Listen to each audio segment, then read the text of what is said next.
Bonjour encore, chers internautes.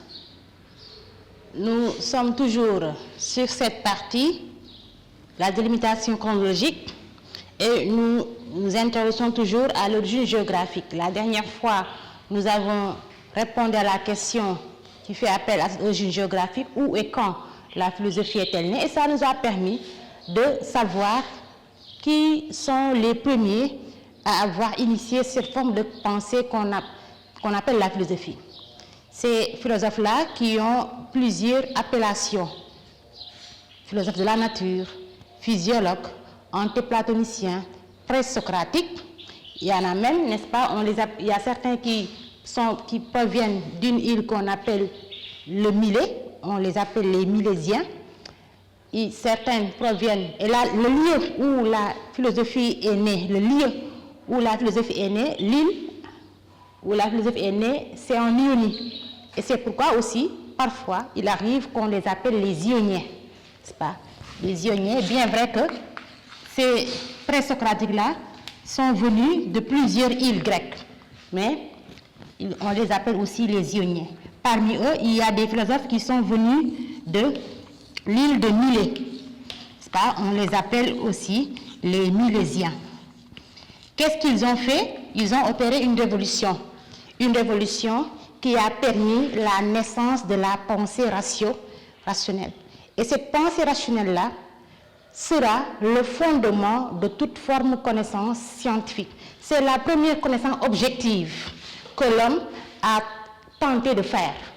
Et cette connaissance objective, cette connaissance rationnelle, va être le dénominateur commun, ou bien encore le fondement de toutes les autres formes de connaissances qui vont exister. Et c'est pour cette raison d'ailleurs que vous entendez souvent cette affirmation comme quoi que la philosophie est la mère de toutes les sciences.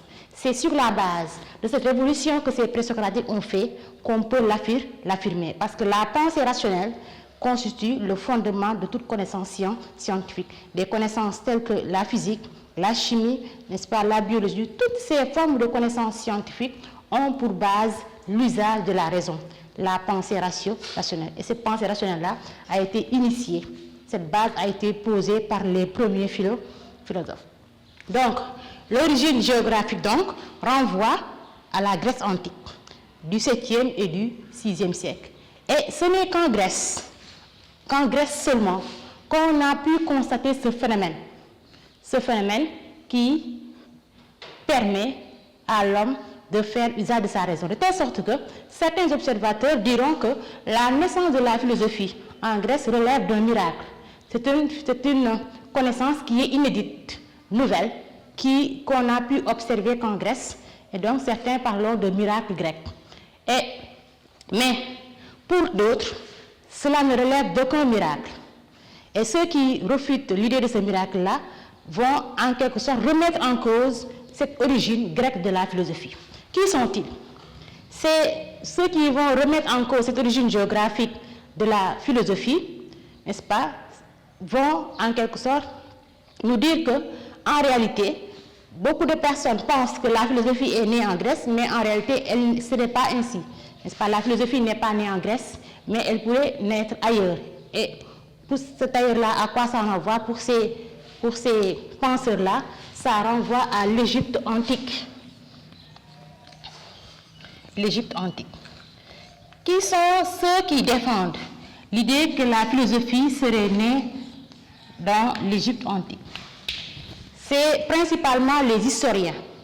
Des historiens et plus précisément les égyptologues, c'est-à-dire ceux qui sont spécialistes de l'Égypte antique.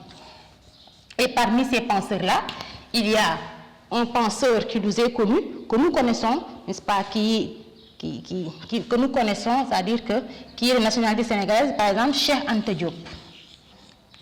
Cheikh Anta Diop et d'autres égyptologues aussi, n'est-ce pas, comme il y a Cheikh Anta Diop, il y a aussi Amélino, qui est un égyptologue, qui défend l'idée que la philosophie n'est pas née en Grèce, mais elle est plutôt née en Égypte.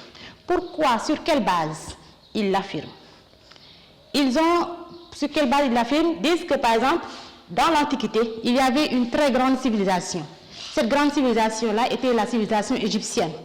C'était la grande civilisation de telle sorte que tous les peuples qui étaient en quête de connaissances venaient vers l'Égypte pour acquérir des connaissances. C'est comme ce qui se fait à l'époque. Par exemple, aujourd'hui, la plus grande civilisation, elle est occidentale. Parce qu'elle est occidentale, elle détient les moyens de connaissances. Ce qui fait qu'à un moment donné de nos études, si par exemple nous étudions la philosophie ou bien la médecine, à un moment donné de notre étude, nous sommes en quête d'autres connaissances et forcément nous allons aller à la rencontre de cette civilisation occidentale. C'est ce qui explique aussi ce phénomène-là qu'on appelle le phénomène des fuites de cerveau. C'est ce qui se passait exactement dans l'Antiquité. Dans l'Antiquité, l'Égypte antique, n'est-ce pas, possédait la plus grande civilisation et tous les peuples venaient vers l'Égypte pour acquérir des connaissances. Et parmi ces peuples-là, il y avait le peuple grec, il y avait ces présocratiques. Ces présocratiques-là étaient venus en Égypte pour acquérir des connaissances. Et on a pu même, certains ont même pu dire que parmi ces présocratiques-là, certains ont même pu dire que leurs maîtres, ceux qui les enseignaient, n'est-ce pas, les disciplines telles que l'astronomie, les mathématiques, étaient des Noirs. Étaient des Noirs, c'est-à-dire que c'était des Égyptiens, parce que les premiers Égyptiens étaient noirs. Donc, ces penseurs d'Égypte-là nous disent que la philosophie ne serait pas née en Grèce, mais elle est plutôt née en Égypte. Parce que ces penseurs étaient venus en Égypte, et on a remarqué que ce n'est que lorsqu'ils sont retournés chez eux, lorsqu'ils ont fini d'acquérir des connaissances, ils sont retournés chez eux. Et lorsqu'ils sont retournés chez eux, qu'est-ce qui s'est passé? C'est à partir de ce moment-là qu'on a commencé à voir germer une nouvelle forme de connaissance qu'on appelle la philosophie. Donc, à partir de cela, on peut dire que la philosophie, en réalité, n'est pas née en Grèce, mais elle est née en Égypte. Mais cette thèse-là égyptienne de la philosophie, n'est-ce pas, on peut dire qu'elle est moins répandue. Certains la contestent. La thèse la plus répandue, c'est la thèse grecque. Et souvent, lorsque vous ouvrez les manuels de philosophie, vous y trouvez cette thèse grecque parce qu'elle est la plus répandue, parce que cette thèse aussi égyptienne, elle a du mal à s'imposer, bien vrai qu'elle repose sur des arguments. Le fait qu'elle ait du mal à s'imposer, cela peut se comprendre parce que, n'est-ce pas, ces chercheurs-là, et plus principalement Cheikh Anta Diop, sont des chercheurs qui ont fait apporter beaucoup de choses à la connaissance, mais leurs idées ont du mal à s'imposer. Cheikh Anta Diop lui-même était un historien, n'est-ce pas, un philosophe, pas un philosophe, mais un historien, un économiste. Il a théorisé sur beaucoup sur le développement, par exemple, comment l'Afrique est appelée à se développer, mais il était combattu par le pouvoir en place, combattu par l'Occident, combattu aussi par les Arabes. Pourquoi? Parce que lorsque l'on affirme que la plus grande civilisation était égyptienne et que tous les peuples venaient vers l'Égypte, ça remet en cause toute la conception que l'on avait de l'homme noir. Ces conceptions racistes, ces préjugés racistes qui avaient justifié l'esclavage et la colonisation. C'est pourquoi cette idée-là a du mal à s'imposer, bien vrai qu'on a les preuves que cela renvoie à la vérité. Il était aussi combattu par le pouvoir politique, malheureusement, combattu aussi par les Arabes, parce que les Arabes considéraient que, par exemple, ces thèses montrent en quelque sorte les premiers Arabes étaient noirs, étaient des nègres, étaient des noirs. C'est par un phénomène c'est par la chaleur que ce qui fait que la mélanine a disparu. Mais les premiers Arabes étaient des noirs. Toutes ces thèses-là, en quelque sorte, ont du mal à s'imposer, n'est-ce pas? Et c'est cela qui justifie parfois que la thèse antique, n'est-ce pas, la thèse égyptienne aussi a du mal à s'imposer, mais ce n'est pas parce qu'une thèse est moins répandue qu'elle est moins vraie. N'est-ce pas? En philosophie, chacun est libre d'avoir sa position par rapport à un problème. L'essentiel, c'est lorsqu'on prend cette position-là, c'est d'avoir des arguments solides sur lesquels on repose ses arguments, on repose, n'est-ce pas, son argumentation. Donc, on a ici, en face de nous, deux thèses.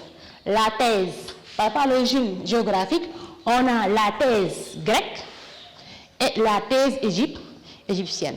On peut dire que toutes les deux thèses se valent, parce que toutes les deux thèses reposent sur des arguments solides. Et puisque toutes les thèses se valent, chacun est libre d'avoir la position qu'il veut. L'essentiel, ce qu'il ne faudrait pas faire, c'est que, en philosophie, la position que l'on défend ne repose pas sur les sentiments, ne repose pas sur un parti pris. La position que l'on défend doit toujours être une position fondée en raison.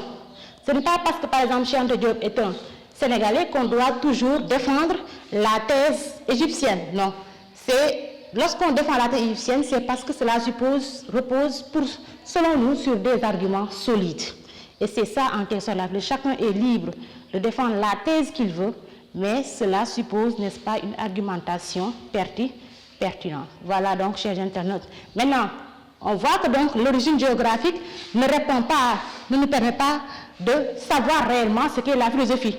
Parce que par rapport à cette origine, qu'est-ce qu'on a? On a une polémique.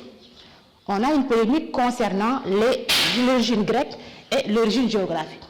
Donc il va falloir dépasser cette origine géographique, dépasser cette polémique, parce que nous, ce qui nous intéresse, c'est quoi? C'est de savoir cette discipline, de la connaître. Donc il va falloir qu'on la dépasse pour faire appel peut-être à une autre origine, parce que on nous dit ici les origines. Donc il va falloir faire appel à une autre origine, et cette origine-là pourrait peut-être nous permettre de savoir ce qu'est la philosophie et ce qu'elle n'est pas. Donc la prochaine fois, donc, c'est cette origine-là à laquelle on va s'intéresser, qui nous permettra de savoir, n'est-ce pas, de répondre à notre préoccupation, qu'est-ce que la philosophie. Merci.